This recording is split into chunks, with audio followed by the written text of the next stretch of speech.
Game resumed.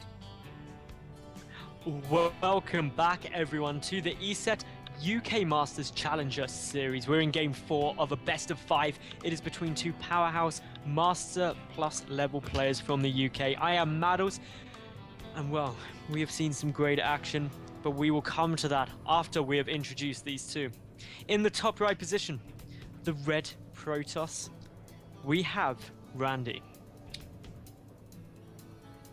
His opponent, down in the lower left, the blue Terran player, who should be feeling very happy with himself, it is Lau. And now, you may be thinking, why should Lau be feeling happy for himself, Maddles? Well, he lost game 1 to some DTs. And those DTs, they did slash and scythe their way through a lot of stuff and won Randy the game. Game 2, though, that is where Lau fought to the bitter end to become victorious. It was a very, very close game. Game 3, Lau was having none of it. 1-1-1 all the way home. And Randy looked like he was going to be able to hold. He had his natural nexus down. Everything looked fine. Until he pulled all of them probes down to his natural. And they lined up in a good little neat order. They were very British about it. Formed a queue. And then some Hellions came along and were like, burn. It was a terrible, terrible incineration of many, many workers. It was absolutely traumatic to see, and Lau won the game, knocking out what must have been 30 plus workers in just one volley from a couple of Hellions. So what are we going to see in game 4? Lau 2-1 up. He can win it now. He can win that £30.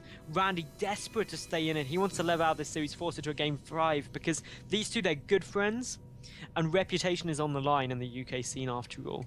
The prize money might not be the biggest, but reputation, those countless hours where you can remind the other of that time you beat them in the ESET UK Masters is on the line.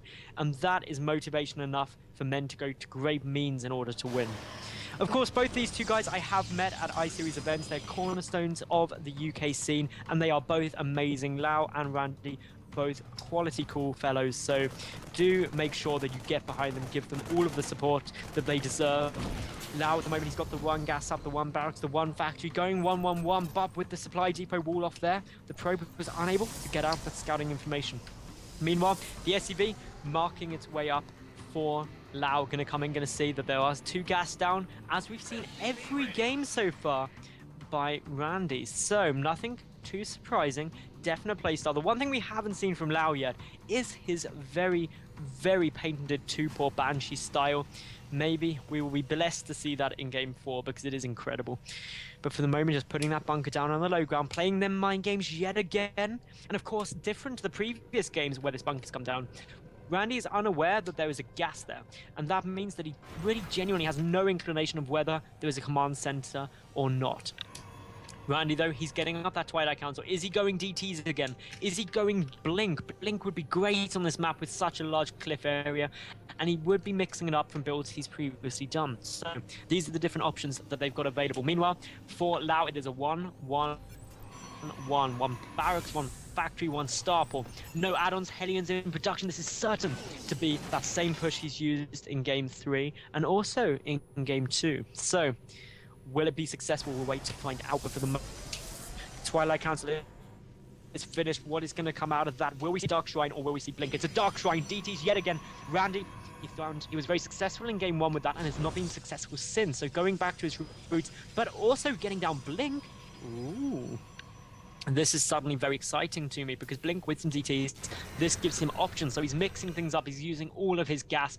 Means that he doesn't have that many units out on the field, though. Sitting there with just 1 Stalker. The second one is in production. Warpgate tech nearly done. But Lau, well, he's got a lot of units coming out at the moment. His first medevac is now hitting the field, and he's probably going to pick up all of those Marines, fly them in. But Randy, he's got that pylon down on the low ground. He is ready to spot things that could be coming out. But with a lot of dead space around the back, he could sneak through. But regardless of anything else, Lau will spot the Dark Shrine. Almost 100% sure of that. By spotting the Dark Shrine, you can throw down a missile turret, and if you throw down a missile turret, you have detection, and that DT shrine will no longer be any good. But blinkingly done, the mothership core is there. The proxy pylon has not yet been taken, but the missile tower, the watchtower, is giving vision of that probe, so the Marine will be able to chase it out. The Hellions coming across, which will somewhat reveal the strategy. Lau getting a Banshee up behind this as well, and well, these two definitely going for the aggression, but two Stalkers warping in. Of course, the vision being granted by that pylon. Suddenly, Lau thinks, no, this would not be wise pushing in, but instead boosts straight forward, straight past that mothership core, going for the mineral line. Will he see the Dark Shrine? That is what's the really important thing. The Hellions also coming in as well. A Time Warp going down to try and slow those units, trying to stop it. The probes do line up there with such a slow on those Hellions. They're unable to catch up with the distance. The Dark Shrine has been seen. The Raven already in production though for Lau, so he's ready to deal with this. He did actually cancel the Banshee in order to start that Raven, so his detection is there. It is ready because one Dark Templar is happily running across the map. The wall off is up, so it's just been rallied straight into the center of Lau's base, but will not be able to get through. Meanwhile, the drop all cleaned up. Lau did manage to kill 9 workers. That takes the worker count at 21 SCVs to 18 probes. That's an advantage. The Raven out means that those DTs are not going to be bringing the comeback that Randy may want. But he does have Blink out. He doesn't have his mothership core out, though that went down. That means that, of course, there's no vision of the high ground, allowing the Blink up anywhere around. The tank is now out on the field. Siege mode doesn't require an upgrade anymore, so it can siege whenever it so desires. Banshee are now in production. Of course, there is no cloaking field, so that means that no cloak on the Banshees. The natural command center now getting started. Randy not looking to try and take his own natural quite yet, instead getting the Forge up, getting an Archon out. So what do you do in this situation as Randy? You know you've lost some workers. You know that your opponent has countered a big commitment, which was DTs for you. So you've just got to transition out. He needs to take his natural base relatively shortly, unless he's going to try and beat Lau straight away, but no. The natural is indeed on its way out. The photon cannon also being placed in the mineral line does not want any more of those drop shenanigans dealing extra damage. The DTs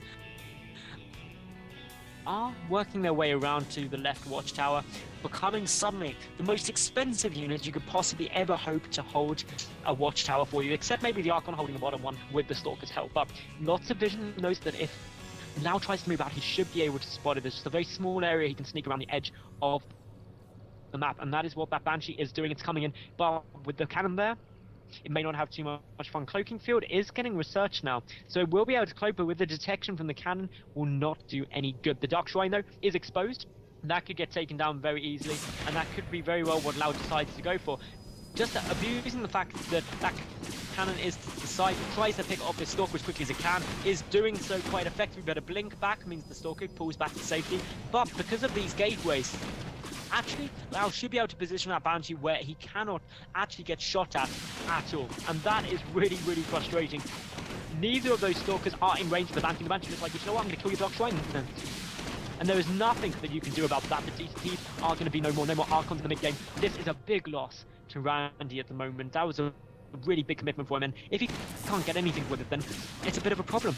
Still though, the natural base is up, the Banshee is down there though, and that, with no cannon there, forces those Stalkers to try and come back. A pylon attempting to come down, but quite a few probes could potentially die as well, and suddenly Lau is looking to be in a great position. He can also, now he knows the Stalkers have been pulled back to try and deal with this, can just position himself in a way that he can hopefully deal some damage to the mineral line with the other Banshee. The Stalkers getting taken out as well. Lau really looking to be in a great spot. Randy's keeping all of these additional Stalkers at the watchtower rather than pulling them back to try and defend this, which is causing him a fair few problems.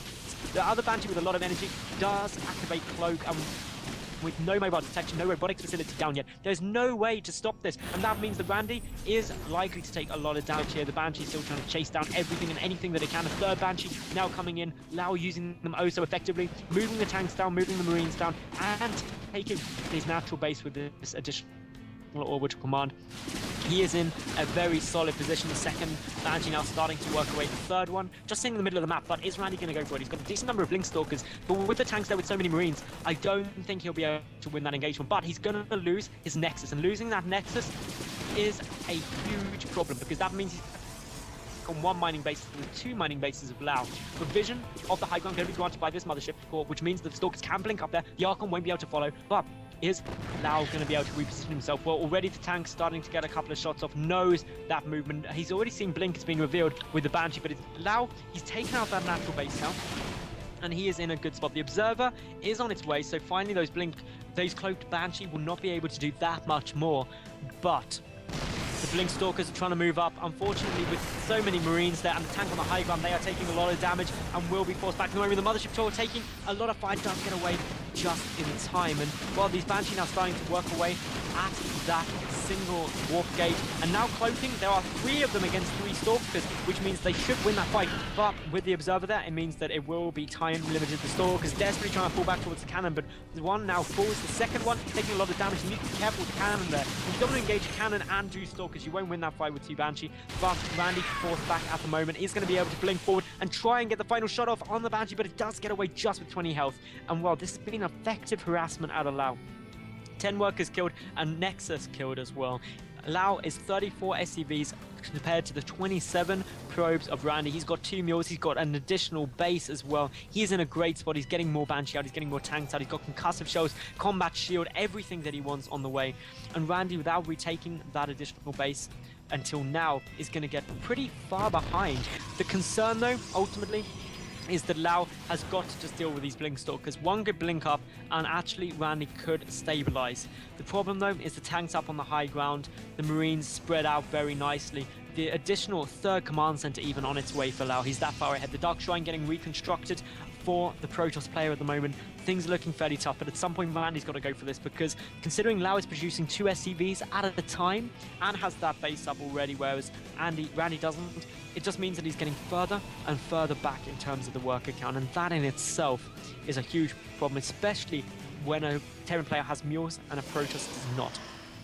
These Stalkers do have vision up on the high ground, granted by that Observer, so can blink up if they can get in position, but just look at the siege line, spreading all the way from the main base down to the natural. It's absolutely huge, and therefore, Randy just doesn't have a good angle to attack. Lau, with a dominating supply lead, 89 army supply to 52 of Randy. These Stalkers trying to get any kills they can. The Banshee pulling back, being a little bit more careful.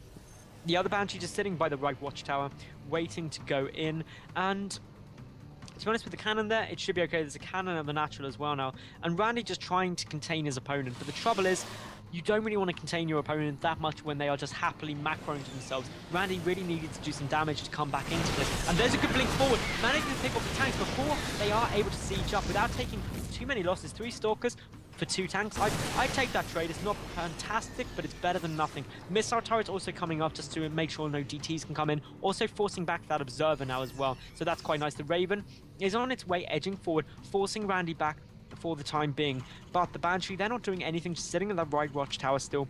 Could potentially be trying to be a bit of a pain, knowing that maybe there's not that many Observers out, and indeed there isn't. There's only 2. So potentially that could be an option, an avenue of attack for Lau, but he doesn't need to take risks. He's ahead. He's almost 50 supply ahead now. That is a great spot to be in. He's getting the armory down. He does already have the +1 infantry weapons ready to start +2. Concussive shell, stim, and combat shield are complete, but engagement coming down in the middle, and this infantry is engaging the Blink Stalkers very nicely. No stim force, just happy to move across the map, knowing that Randy has to retreat back, but that armory is going to allow +2 to start up. The Mobius reactor upgrade coming down from the starport, and as such, Mobius reactor just means that, well, additional energy for Ghosts is there. And I said from the starport, I meant from the tech lab. I don't know why I messed all of that up. But yeah, Mobius reactor means Ghosts with the extra energy ready when they come out for some great EMPs. That Banshee out of range of the cannon. The Stalkers having to stay at the front still with this infantry force moving forward. A great stim there, and we see that Lau is pushing forward. The Blink Micro, absolutely fantastic by Randy at the moment, trying his best, but there's just so many forces here, and I think now he's going to be able to do it. He's going to be able to take this game. He's knocked out all of the Stalkers. Banshee at the back is dealing some more damage to the middle line as well, and with that, even though a photon overcharge is coming down, there's just so many units here for Lau. He is so far ahead, and well, I'm expecting the GG any second from Randy. You can see that the natural goes down, and there's the GG. Well played, and the victor of this best of 5 challenger series is Lau with a 3-1. He played very solidly throughout. He had some great play. He is the lucky winner of £30. Randy, though, he does not go away empty-handed. That's not how we roll at ESET UK Masters. He wins a 12-month ESET license. So thank you very much, everyone. I hope you enjoyed that part. We will be doing some more stuff, so make sure that you keep an eye on the channel, on the stream. Don't go anywhere yet. And well, make sure that you check out, while we go to a quick ad break, the at ESET UK Masters Twitter account, esetukmasters.com. If you want to follow me on Twitter, it is @MadelsSC2. We'll be right back. See you soon.